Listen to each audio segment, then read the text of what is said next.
In this lesson, we'll be creating our legend. Okay, so let's go ahead and come back down to the bottom where we first created that coin and left it over here to use later. So I'm going to jump over to my front view, and you can see that the coin and its axis are in very different places. So let's go ahead and move the axis over to be right on the middle of that coin. And then let's call this matching funding coin. So you could just kind of abbreviate that if you want. And then I'm going to go ahead and control drag down, and we'll rename this one to federal funding coin. Okay.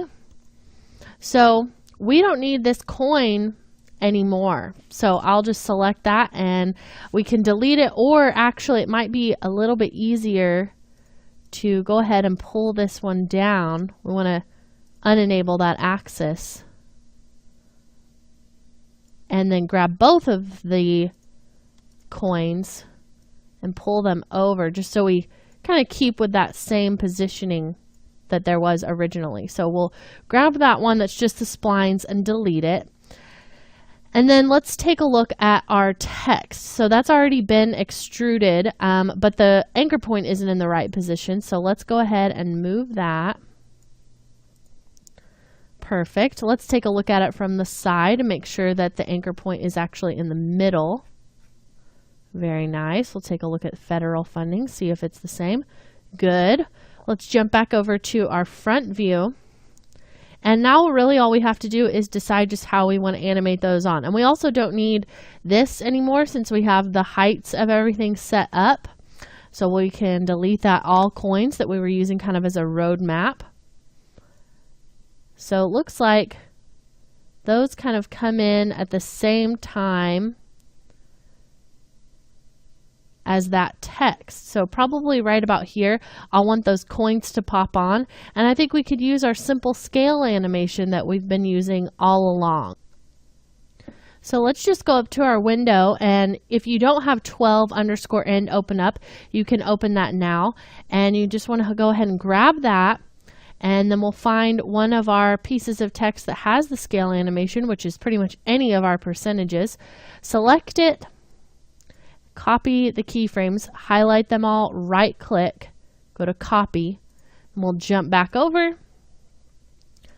And let's figure out, probably right about there is a good frame to introduce that on. So then we'll just grab our matching funding coin, right click, and paste the keys. And then let's do a 2-frame stagger. Jump over to our federal funding coin, right click, and paste those keys. Okay, so now if we drag through, you can see both of the coins pop on.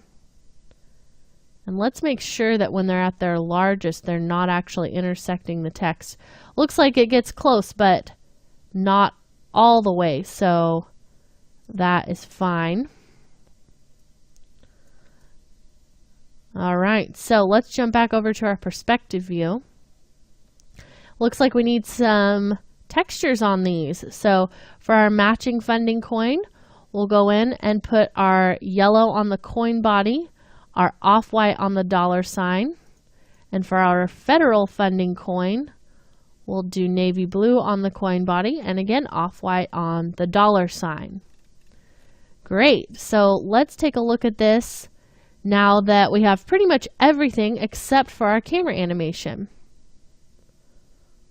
Great, so it's looking really nice. We just want to add that camera animation in here in lesson.